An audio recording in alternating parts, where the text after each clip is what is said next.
Për agjëruesin dy gëzime ka, njën ahiret e njën dynja.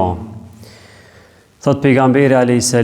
pra në një hadith të vërtet se agjëruesi do të gëzohet dy herë në lidhje me Ramazanin sa i përket.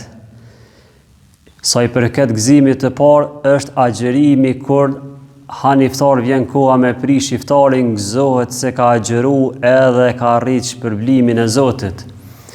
Kurse sa i përket gëzimit të dytë, gëzimi i dytë do të jetë në ahiret, në ditën e gjykimit kur ta takon Zotin e vet, kur e sheh se sa shumë e ka pagu, e ka shpërbly Zoti për agjërimin që e ka bu, kë ka më u gëzu, ka më u lumturu se e ka me pas se çka pas ka bu, do me thonë sa shumë shpërblimet pas ka marrë edhe pas ka fitu si rezultat i agjërimit.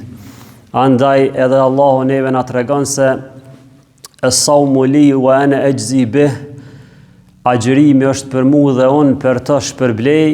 Pra dikush më të thonë pse veç agjërim, për agjërimin ka thonë kështu, e namazi e tavafi a nuk janë për Zotin. E vërtet është, dietarët e kanë komentuar se edhe namazi, edhe tavafi, edhe krejt punët e tjera buhen për Zotin, mirë po për dallim prej agjërimit në historinë njerëzore, njerëzit ka që kanë bu namaz edhe për tjerët, jo veç për Zotin. I kanë rënë sejdë edhe dikujna tjetër, jo veç Zotit. E gjithashtu edhe i kanë shku, kanë bu tavafe, adhurimet ndryshme edhe për tjerët, jo veç për Zotin.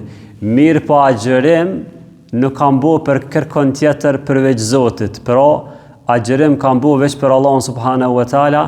Për këtë arsye ka thënë Allahu as-sawmu li wa ana ajzi bih. Agjërimi është për Zotin, për mu dhe unë për të shpërblej.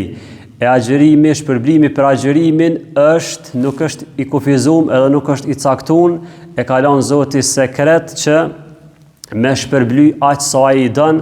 Andaj për këtë arsye edhe hadithi pra siç thotë se besimtari agjëruesi ka më gëzu në ditën e gjykimit kur të sheh se sa shpërblim të madh Zoti e pas ka shpërbly për agjërimin e tij.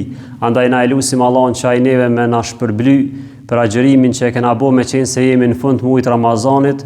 Allah na boft ka boll agjërimin, gjitha veprat e tjera, don edhe sadakon dhe gjitha veprat e tjera.